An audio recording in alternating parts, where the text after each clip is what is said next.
Der Comic-Salon 2008 in Erlangen.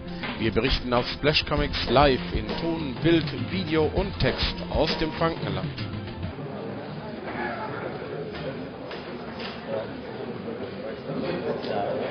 I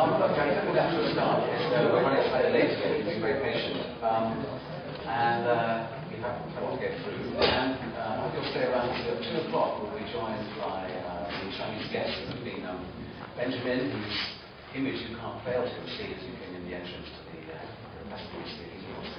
The big superstar of Chinese comics. I'll just, before we get on to visual stuff, I'll just give you some perspective of where I think we are at the moment with the arrival of manhwa in the West, Chinese comics.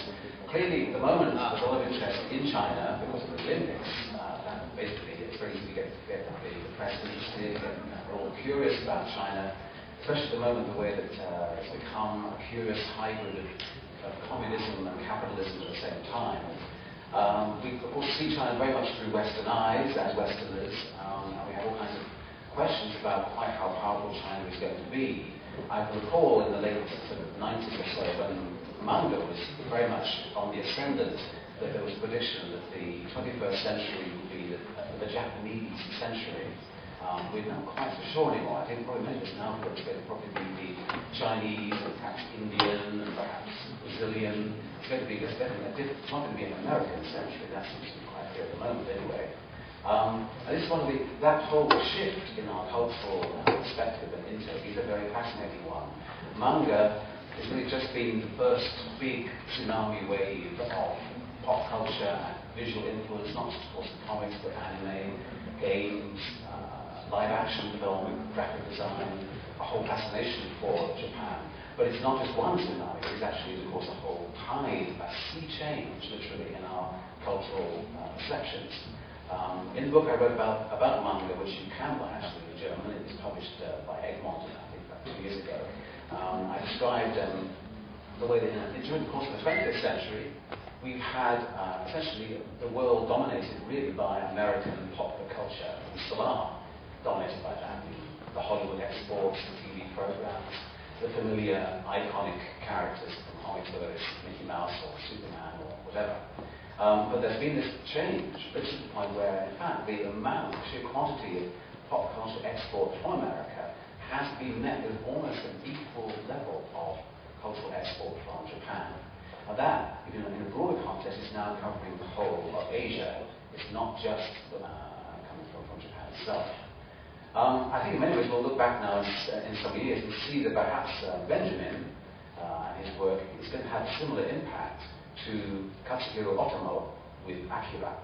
Akira, as you know, in the late 80s was the way for the West to find a way into manga, a way into an alien, familiar world to most people. Obviously, it's not television, but it was a new, accessible way of getting into this culture. And Benjamin's having a similar effect. His work, of course, is incredibly seductive and incredibly skillful, working as he does now almost entirely on a computer.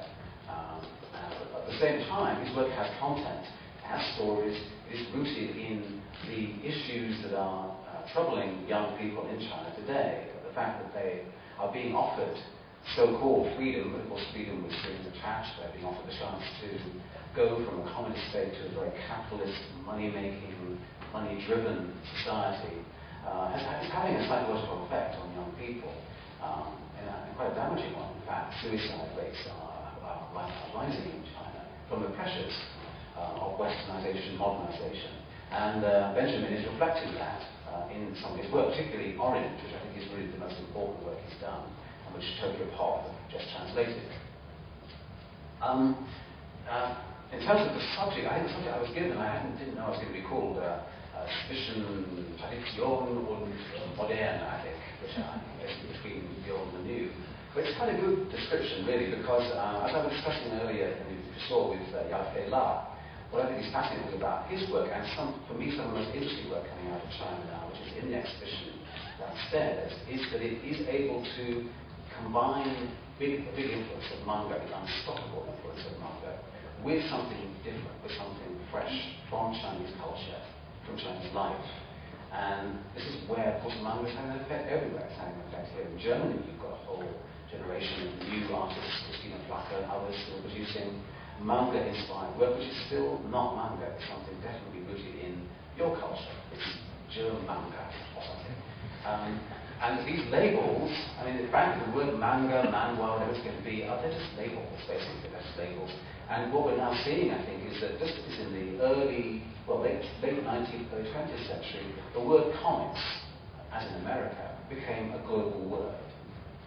Whether it's bringing up father or feeding the cat, those strips, as you know, went around the world. You wouldn't have Tintin without bringing up father by George McManus, the classic Art Deco strip from America. And similarly in Japan, there were artists then who read the translated stories of Bringing Up Father or Jigsaw Maggie, and they were inspired to do their versions. And the word comics entered into the Japanese language. Comics became the word. It was used partly at that time.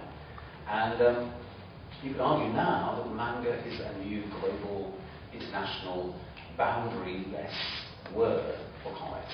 And it's completely not a word for it. It doesn't necessarily have any great definition to it. It simply means that we're drawing on a whole set of new ways of doing comics. The liberating power of manga, and now that's having effect in manhwa too, above all, has been to free it from the constrictions of being in a small, limited format, being a single comic book or newspaper strip or a page.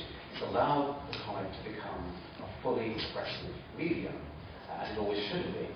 But it's been held back because we expect comics to be a certain genre, a certain amount of story has to be packed into so many pages. And the influence of manga in that respect, and the graphic novel, is absolutely crucial. I'm going to show you some stuff now.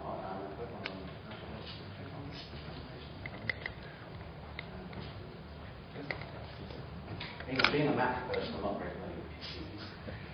Yes. I can get it to full screen. I was mentioning just in March and April, as Jens Balzer was explaining, I curated an exhibition about Chinese comics, contemporary Chinese comics in London. At the moment, obviously, London and Beijing are very, very friendly because London's about to host the 2012 Olympic Games. And part of that was to celebrate Chinese culture.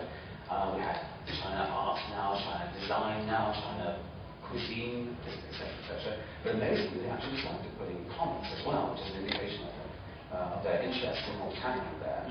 And this exhibition was in the centre of London. We invited quite a few artists over. I'm going to whiz through some of the introduction stuff and just show you some of the early background that we took place in comics and context. As in fact, Andrzej Seifert, who spoke yesterday fascinatingly, but frustratingly entirely in German, spoke about Yan Huan Hua. These are a really important antecedents to comics. And as Jan Bela and other people have said, the problem with these classical comics is they are totally outmoded. They are seen very antique. They're out of touch with young people, certainly who don't find a great deal of stories or subjects to interest them. Very often they are traditional, they're historical, they're based on great legends or great battles, and they're drawn superbly. They are basically as richly drawn as any of the kinds of prints you would see in a Oriental museum of Chinese art. But they're published, as you may know, these little tiny piccolo formats, black and white, very cheaply produced, and selling in their millions. They were unknown pretty much in the West until probably the mid-70s, when a book was published in Italy first, and then translated in America, called The People's Comic, and that collected some of the propaganda Maoist Liang Huanhua. And in the introduction, it's a fascinating story about how this Italian was traveling on a train in China in the early 70s, and on a long journey, a man would come through into your compartment and would distribute Liang Huanhua to everybody in the train to read, to enjoy, and then they would swap them amongst each other. They would read them while the train was going on its long journey. And when the train arrived, the comics were all collected again by this official train railway worker for use on the next trip. You just read them on the journey. And they were all, of course, very much propagandist, very positive, uplifting stories. I'm showing you here, for example, this is actually a version in manhwa form and Yanhua form of the Monkey King story, Journey into the West. Of course, it's very familiar. You've seen the television program Monkey on Water Margin. It's the most famous story probably from China. And it's been done again and again in comics. And this is kind of a problem in a sense for manga to develop, is they have to find new stories that address life today and talk about new things. And while you can endlessly redo classic stories, clearly those stories can be timeless. In the same way that, for example, in Britain we are always doing Shakespeare, or here probably you're always doing, well, we're doing William Bush, for example, stories over and over. There's a problem if the culture never moves beyond its classics. It has to be able to have new classics emerge. As you see from the text here, the Communist Party, of course, realized that the powerful propaganda force of comics as a way of encouraging and motivating the populace. And they produce some beautiful work. They still do actually produce new Yan Huanhua material. This is from a magazine which you can subscribe to now. It reaches sold in millions. It's now only available by subscription called Yan Huanhua Bao, something like Comics Monthly. And marvelous illustrations you see in this slightly blurry image. So the work is still there, but as Yao Feilai was saying earlier, many of these artists who are classically trained, they're brilliant draftsmen, they're not necessarily story-driven, but they're art-driven comic artists. When the art market developed, in the 80s particularly, and since, there was more money here to be made from the art world than there was from comics.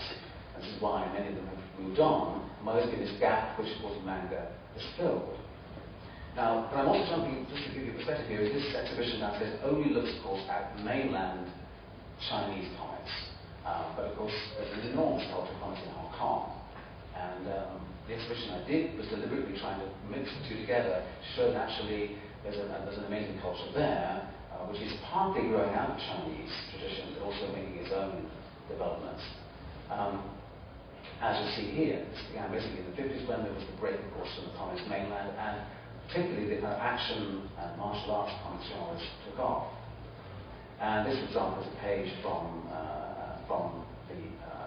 the film Hero by Zhang Yu, which became, of course, an international success, but adapted into a spectacular manhwa graphic novel by Wing Chun Ma, Ma Wing-Xing, whose techniques are astonishing. I mean, they really are vibrant and extremely colourful and spectacular and unequal, really.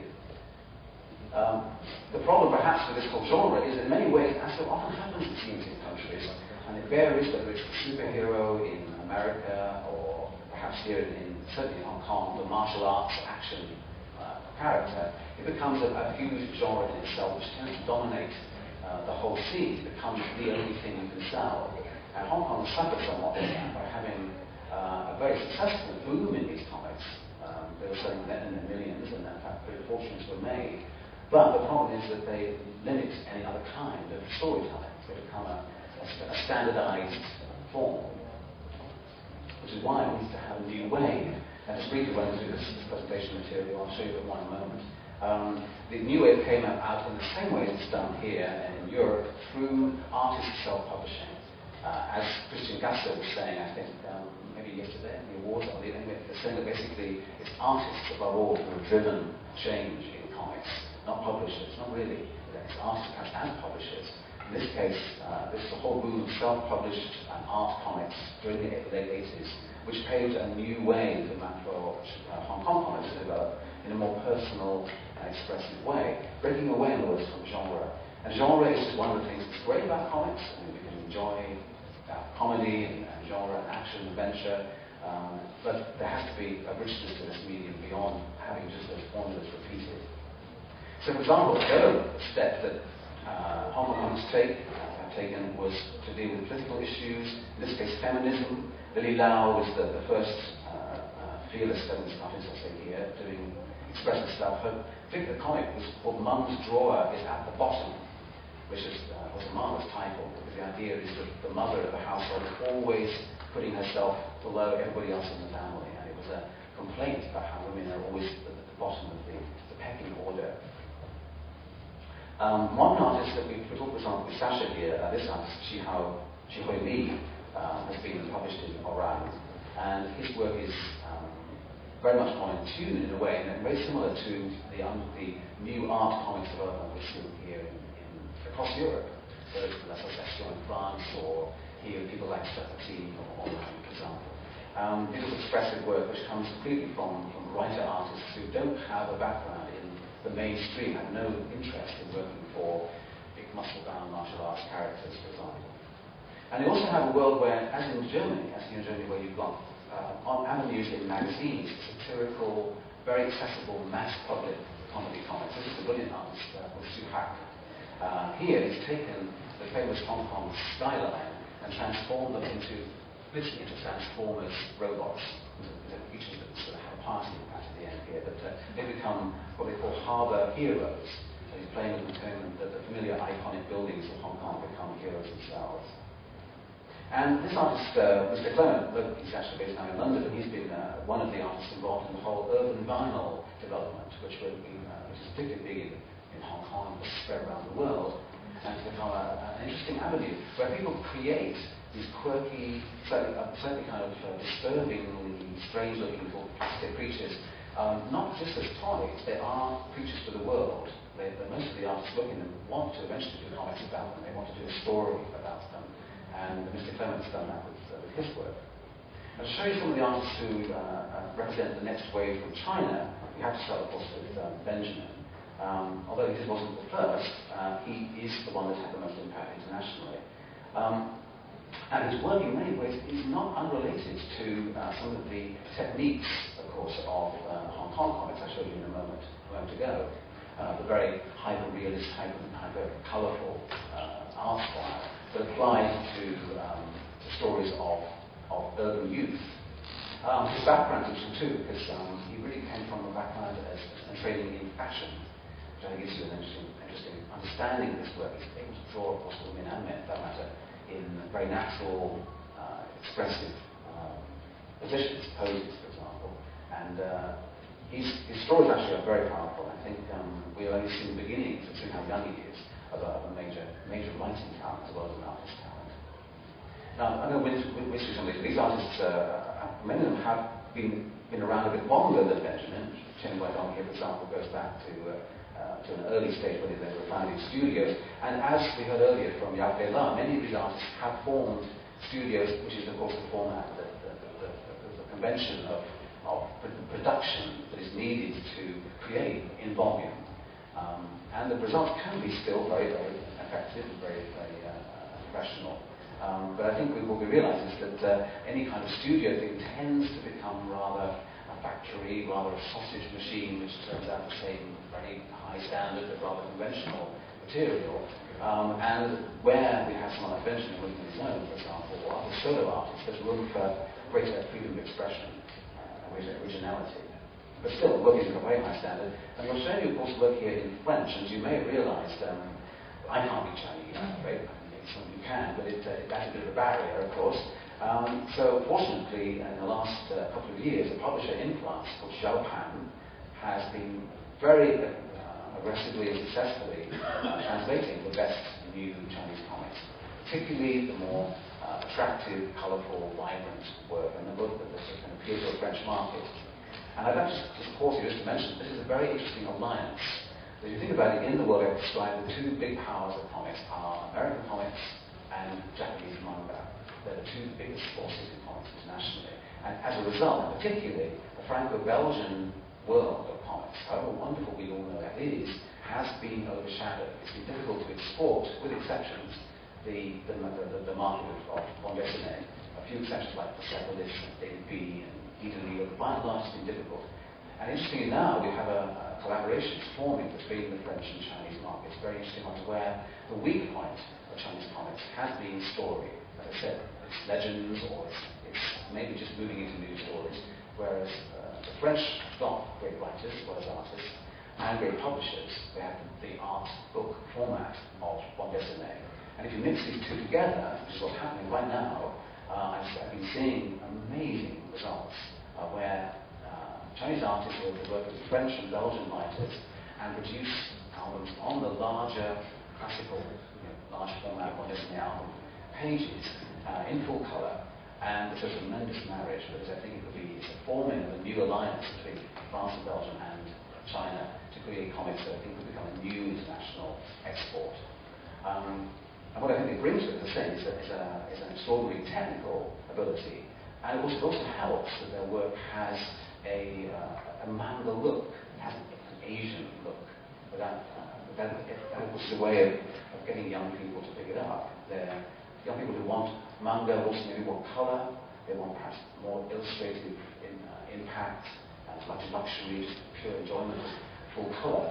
Manga, for its enormous effects, and actually still clearly the world's most powerful and expressive country for comics. I mean, we're all running to catch up with Japan. Japan is just so far ahead. We're never going to catch up because they've done so much with comics, but they haven't done much with color. As you may know, the comics are almost entirely black and white. They're long and they're cheap because that's important. But one of the ways that the rest of the world, particularly advanced Belgium and China combined, can compete is with high quality color illustration. So a few more artists here, which are from the generation, these are all published in French now, and many of them will be coming. This one is coming, I think, in German from Tokyo Pop as well. Interestingly about this particular artist, Jennifer Lee, she not only writes the comics, she actually starred in a movie version of this story about her coming to London, which we showed during the exhibition. Interesting also, someone was asking about censorship, which is the obvious question everybody tends to ask about mainland Chinese comics, how much can you express, which I'll come on to in a moment. But within the mainstream, this time Son Yan has done a very powerful adaptation of a novel about dazzling days, about what it was like to be a teenager during the communist period, the tensions and the difficulties of being free and falling in love, for example. And it's a very well done two-part book series. And this gives you an example of the influence. I mean, we're talking about sort of what's Chinese, this is basically, to my eyes, it's guerrillas. It's J.B. Hewlett. Clearly, a big influence, plus of course manga, and J.B. Hewlett inspired by manga too, producing new kinds of manga here, from this artist, Yashu. Okay, that's not that one. Let's just escape from this one. Okay. Okay. Everything okay? Do you have any questions while we just do a switch? Have you any lots of information here? Hopefully it's interesting to you. On the Chinese exhibition that we did in London, we organised it by having both Chinese and mainland Chinese and Hong Kong together under themes. And actually, I'll show you this. I know, I'll show you this.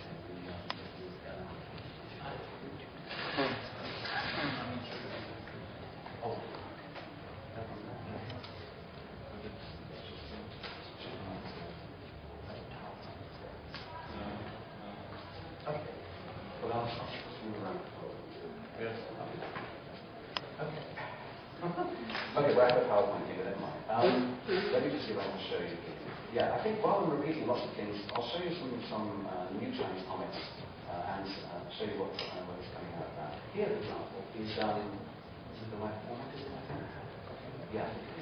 This is an example of the way that we can combine the classical, very traditional, classically inspired Chinese art with comics, with particularly the European antebellum style. It's called Little Monk, and it's coming out from Tokyo, from Japan in French and shortly in English. This is the Chinese version, of course. But as you can see, graphically, beautiful material, beautiful technically, and a perfect example of the way we can see comics develop. How do I do this? I just click on Little Monk here, or escape? Just go back. Okay, let's go back to the menu. Okay,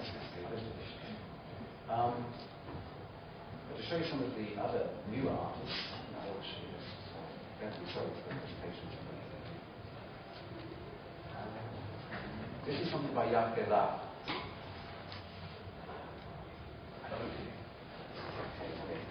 Yeah, there we go.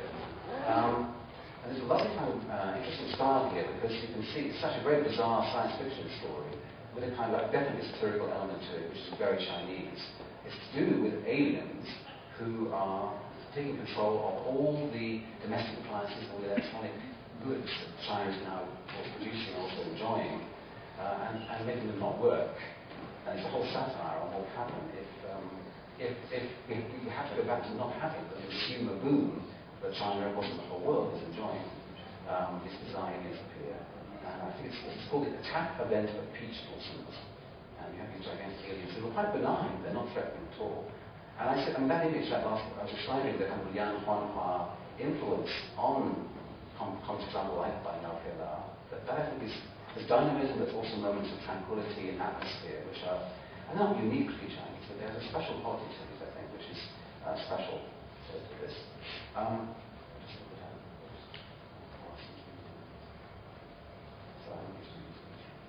just, yeah, let me show you. Yeah, this is a lovely one. Just a fraction here. So this. There we go. How did it split to the window? See the young? Yeah? How did it split to the window? Just automatically. There's on the top there. No, it should be. It's automatically off the window.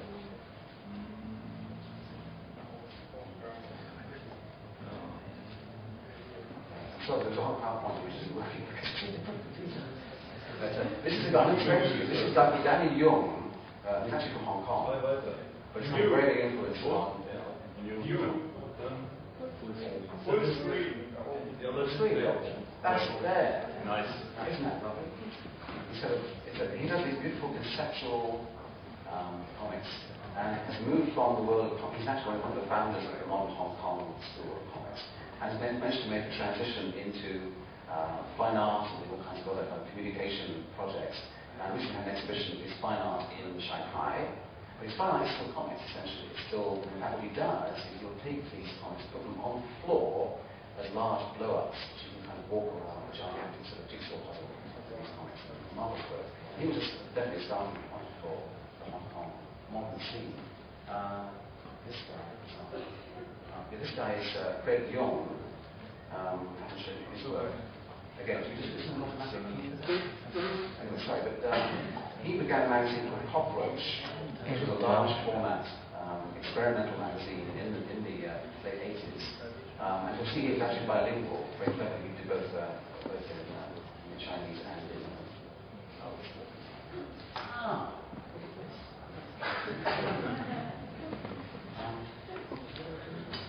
Well, I wanted to, there we go, there's some images. That's some of the merchandise that was produced by the Cockroach people, even the Bart Simpson Cockroach. And there are magazines. Three issues. It was large format, rather like Raw magazine, which was the big inspiration for large format avant-garde Raw. The great magazine titled Cockroach. A survivor. The reason they use that name is the cockroach was something, as we all know, when the bomb drops, the world will be inherited by cockroaches because they're indestructible, basically. It's all right. Yeah.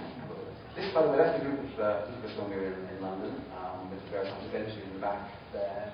Yi Chongri was here in the middle with us, and other artists from both China and from Hong Kong. Okay. This is the exhibition poster, which we did.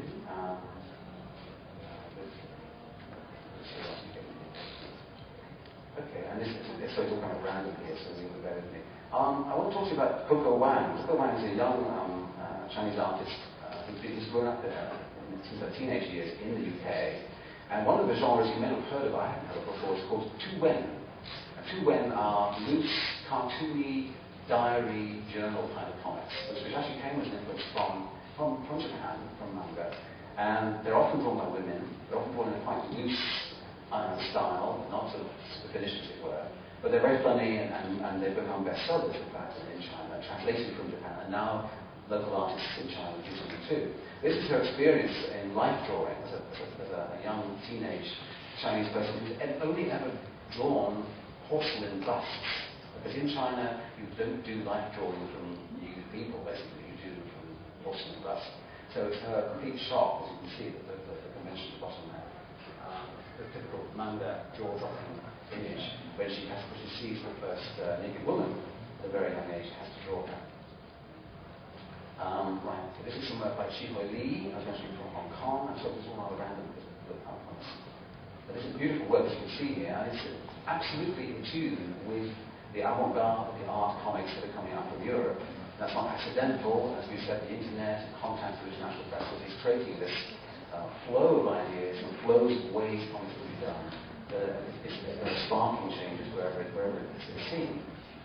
This is a series by a Chinese artist called Freedom, a series of very powerful images which we showed in the exhibition. I think this is a key word. In fact, Coco Wang has published an anthology of 300 pages of these new underground alternative Chinese manhwa in English for the exhibition. And freedom, and issues of freedom, are absolutely fundamental to their stories. There is a lot of cynicism, a lot of concern as to whether the way of westernization and so-called capitalist freedom is really the best path for China to take. There's an uncertain future society. Okay, we'll just see what else I want to show you. Here we go. This is more work of Craig Young, much more later work, graphic images. Right. And this is actually an example of some of the underground. And the underground scene, unfortunately, isn't represented here downstairs. The artists downstairs are all very, very good, and some are particularly good. But there's been a decision to not include the more avant-garde scene. To be honest with you, I wasn't even aware of this scene, and I was told by several manhwa artists, who actually are working in Britain, one in particular, Yishan Li, who's working for the French market, said, oh, nobody does self-published artistic comics in China. I mean, everyone has to make money in China. Nobody would do this. It's not Chinese to do that. And I thought, maybe she's right. There's nothing underground, nothing alternative. But through Coco Wang, I discovered these two groups in Beijing. One is called Cult Youth, which this comes from. The other is called Special Comics. And they are very much like Cockroach, they're like Orang, they're like L'Association. They are small groups of artists self-publishing. But of course, it's a very different world to self-publish in China, to mainland China, and to publish here. You can't just go to a photocopy shop and say, I'm going to publish something, I'm going to sell it. You actually have to have a license to both publish and to sell. And of course, especially if what you're doing is more sort of underground, alternative, perhaps slightly sexual, slightly violent, certainly not the conventional, placid comics that behave. Yishan Li told me that, artist told me that in China, comics have to be good for children and good for China. And that doesn't leave very much room for things that aren't good for children or good for China. It makes it difficult for the art form to flourish, of course, and in their circumstances. So in fact, they are able to publish these things or to print these things in small editions, but they aren't officially meant to sell them. So in fact, all the time they're giving them away. They also, of course, through the internet and through international festivals, they're sending their work around the world, and it came to light here and became a major part of the exhibition. Their work is very inventive and very unusual. And you can see from many sources, certainly the French and European underground and American underground.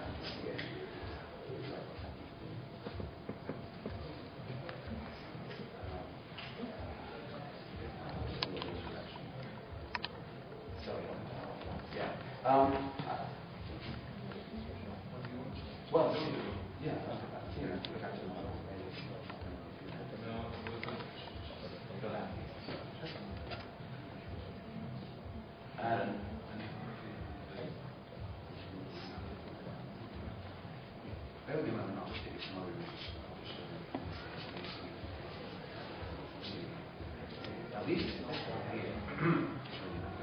This guy's Flowers ZZ, all the time, of course, they were under pen names.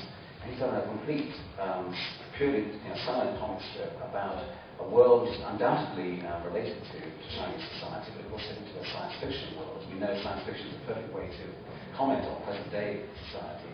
And it's a story where religion is persecuted, and the mobile phone becomes a way of targeting its adherents, the disciples of this religion. This guy, this is Hok Tak Yung from Hong Kong, and his work is now available in France, and it's going to be published, I think, in German shortly. This is called How Blue Was My Valley, which some people know How Green Is My Valley. It was a famous film. And it's a story about 70s Hong Kong housing estates. It's Hok Tak Yung's own youth living on the street.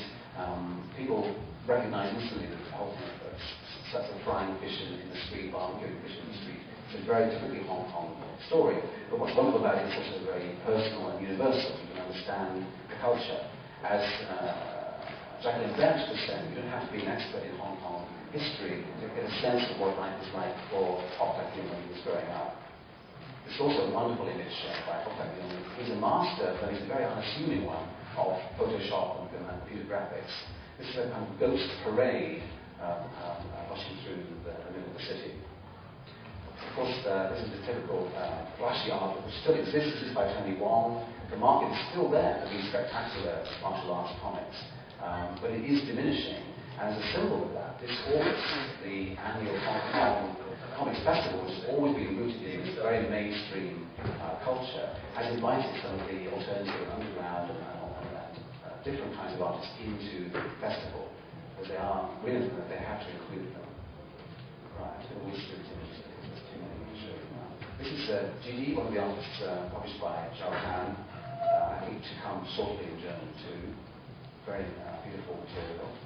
This is a juxtaposition back to the original Yan Huan Hua illustration, which in a sense is quite nice actually, putting together you sort of see a continuity. Technical skill, invisible line quality, we see a clear line before it into of course.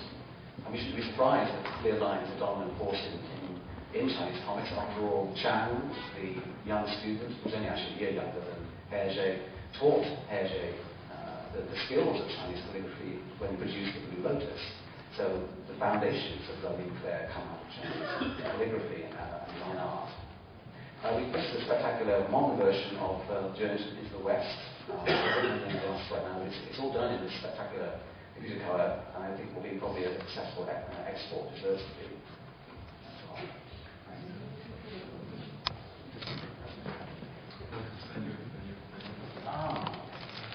I want to just wrap up then shortly with I'll show you, I'll have to get back to the main. I will show you these two very powerful comics that come through Chinese.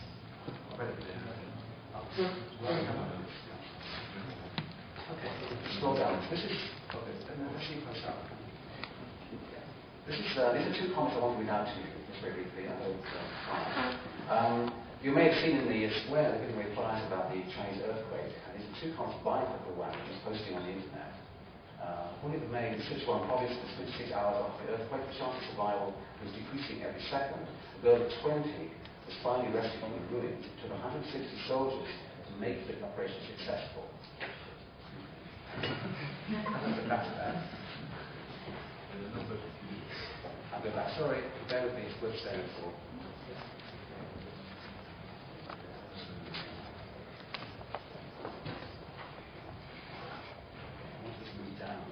Maybe the detail scroll up here.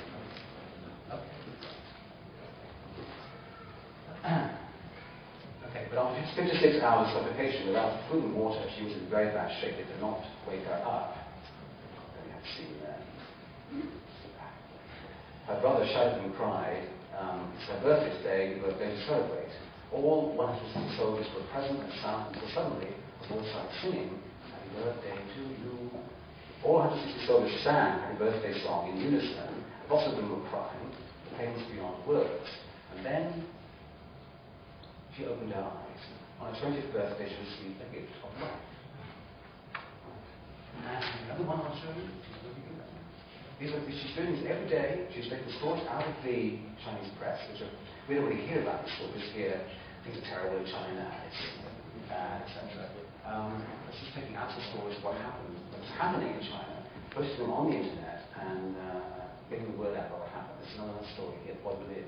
Amazing story. 12th of May, in Wenchuan, the worst hit area of China, the soldiers and rescue teams discovered something inside the ruins. Look, someone's there. From the gap of the ruins, a terrifyingly awkward shape we see. It's a woman, a dead woman, and something was under her.